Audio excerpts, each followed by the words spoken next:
Hi, Lisa Gifford here, and today we have Beth. Miss Beth, and today we're going to be making An Easter basket. absolutely. And the supplies that you're going to need to be able to make this is you're going to need some vinyl, because we're making this out of the vinyl, but you could also make this out of fabric. So we're using the vinyl. You're going to need, I think you used the squares, right? I did. We used the 6.5-inch squares, so we got the square templates. It's good to have some clips. You'll like being able to use the clips. A rotary cutter, maybe some scissors, of course your sewing machine, you know, the basic stuff that you're going to need. And then if you want to do some decoration or some applique, kind of like applique with them, we've got the little pears that she actually used to do some projects with. And then we got the little bunny here that you also used, right? I did.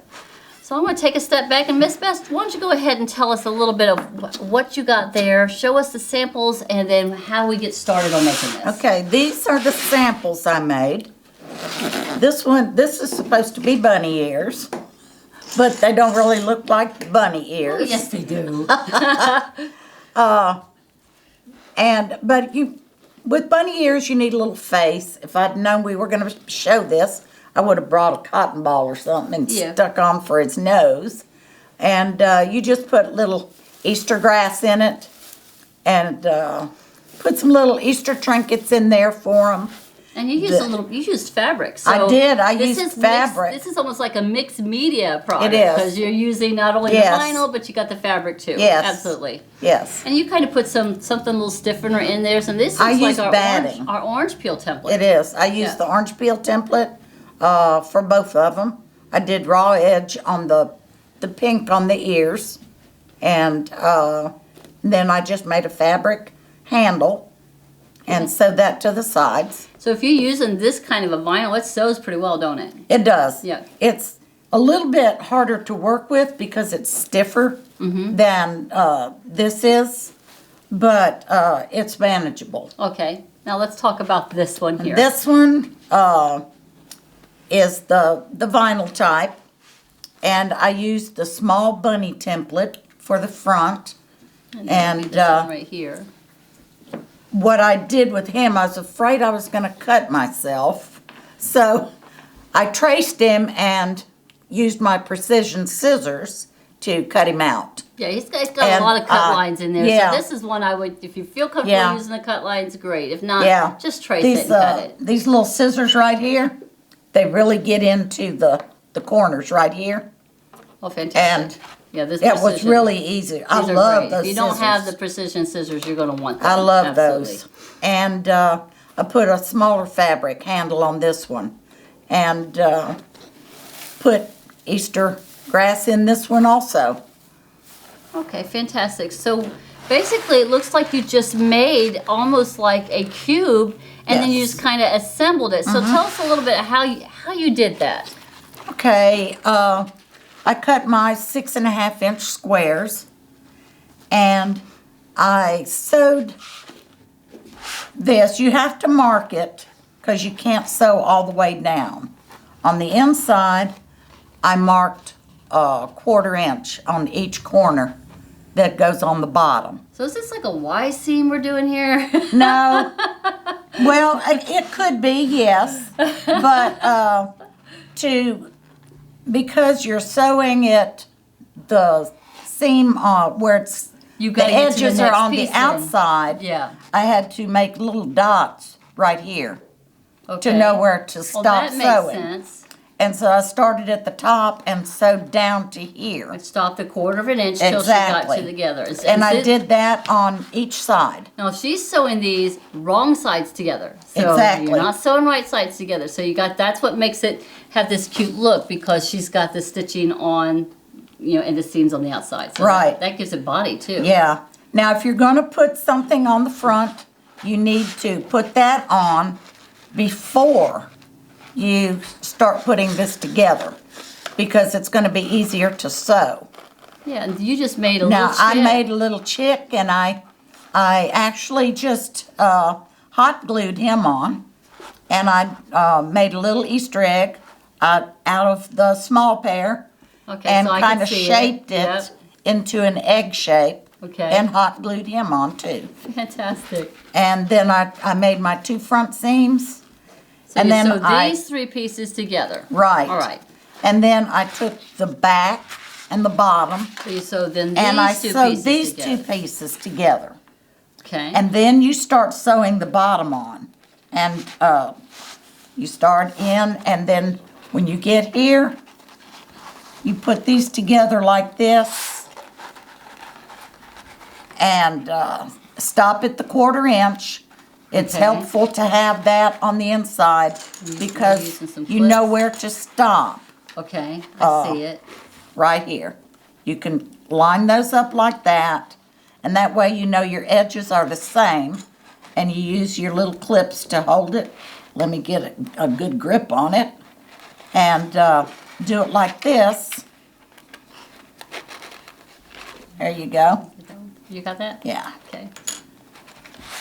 And then you start sewing from here to here, and then you turn it like this, and you start going up the sides, and you make your, there you go, and then you sew up to the very top, and then you do the same thing and you finish it on the other side. Put this together like this. You could almost clip this whole thing together You and can. then just be Right. ready to go. And then you just put it together like this, and you can either sew your little straps on right here. You can do that either after or before.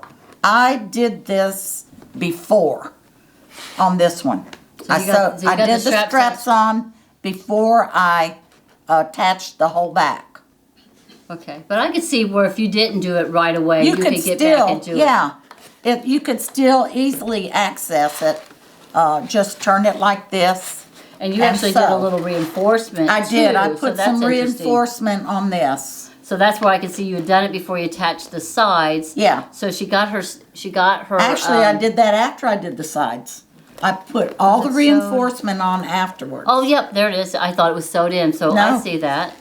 Well, how nice is that? So it just kind of covered up that little bit of edge of strip. So after Yeah. she had this on, then she just took another little piece and did you Yeah, just glue I it used on? the scraps from the vinyl and turned it the pretty side to the inside, so the inside would match. Okay, and so it's nice and soft. Right. Yeah, that's the one thing about this vinyl. This vinyl is very, very soft on the other side. So it's just so nice to work with. You don't really have to have a lining with it. And once you get the grass in it, it kind of fills it out. Fills it out. So, Grass and goodies. Yeah. That would do it. Yeah. Would you like me to go ahead and take to the sewing machine and kind of sew that up real quick? Sure. All right, let's go ahead and we'll do that. All right, so I've got it here and we got it clipped how Miss Beth just had it all clipped together. And so she had told me to sew it right here from this top. Don't do it from the bottom. And she said you can just kind of manipulate this a little bit and just to do this stitch all the way across right here. Now, do I stop at a 1/4 inch here? you stop. I stopped. So you can actually see where the starting and stopping is. And if you look closely, I actually see where her stitch is right here. So I know that my stitch is going to be really close to there. And if I think I pull it back, I can see where her little markings are right here. So I'm going to sew a 1/4 inch, starting about a 1/4 inch in and a 1/4 inch over. So imagine your little 1/4 inch lines drawn here to create that little square. And I'm going to sew all the way across till I get to that other point. And actually you can feel the bump of the seam of the previous one. So I would know that's where my stopping point is.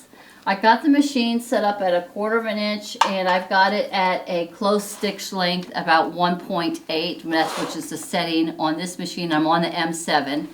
And did you sew this on an M7 at No. home? Yep. No. So I just wanted you to know, whether you have an M7 or not, this goes through no matter what kind of machine you have. It goes through so easy like you're sewing regular fabric. One of the things I was concerned with when sewing some of this glitter is that it might damage my needle or it might be really hard for it to puncture, but I haven't had a single problem. I haven't had breaking threads or anything. It just works beautifully under your machines. So I'm going to go ahead and start and we're going to just kind of follow along. So Miss Beth recommends that you sew the bottom pieces first. Right. Before you start going and doing, this bottom On the piece. finished. Yeah, to go to this before you start going. Now, she did this piece before she did these two sides. So you do a bottom piece, and then you're going to sew the side. And then you're going to, you're going to work your way around till you get to where you're getting that cube look going through it. All right, so just like she said, just kind of mush it out of the way. And I'm going to set my needle. Instead of starting off, I'm just going to drop my needle down into that position. Now, do you do a little back tack? Just a little bit? I did. A little bit. So I'm going to do a little back tack, and well, I'm going to get this on a 1/4 inch because I didn't even have it on there. So let's get on the 1/4 inch and drop my needle down again.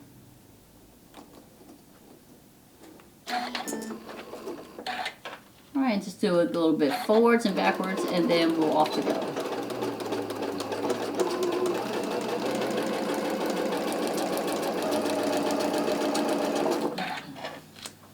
I'm coming up onto that point where I'm going to do a stop.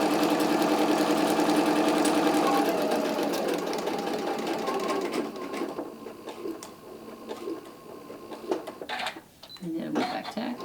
And you don't have to be precise either. That's what's so great about this. You can be off a couple of stitches. Yeah, I think I'm probably off a stitch or so, but it'll be fine.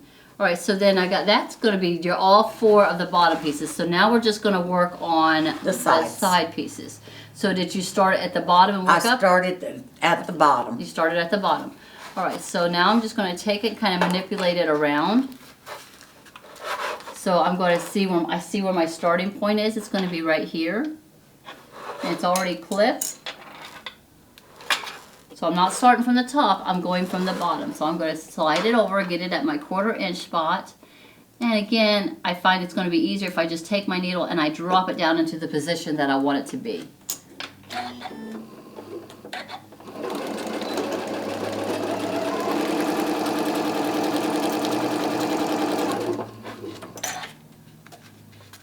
We're using those Martelli templates, everything comes out perfect, It does. It just lines up so pretty.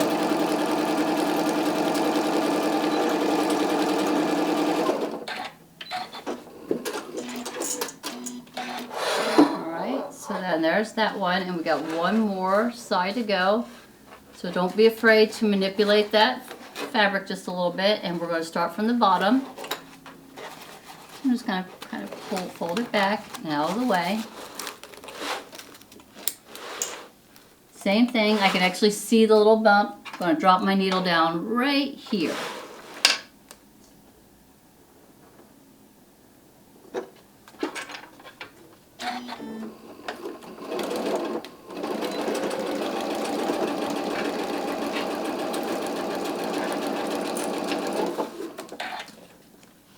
There's no stretching or pulling on this stuff. I know. It's right there. It's great. You don't have that bias. Nope.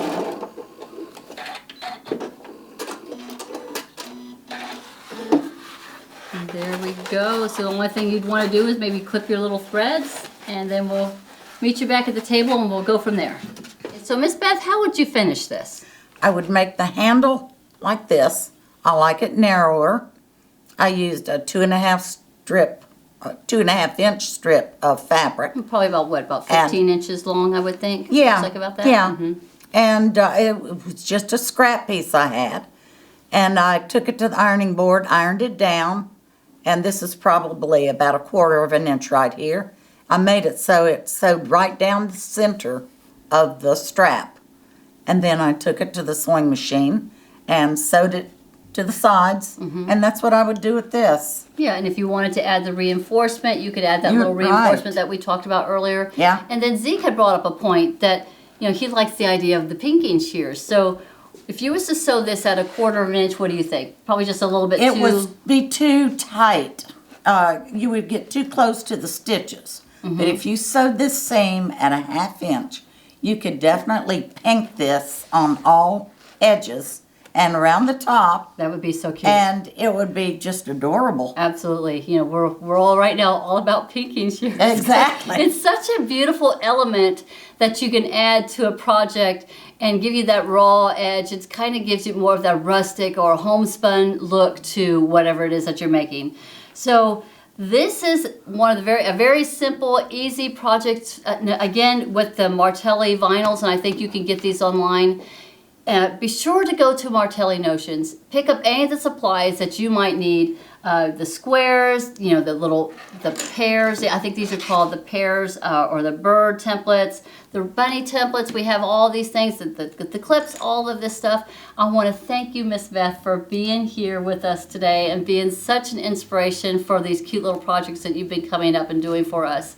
Again, check us out at Martelli Notions. Have a wonderful day. Thank you so much. Bye-bye. Bye-bye.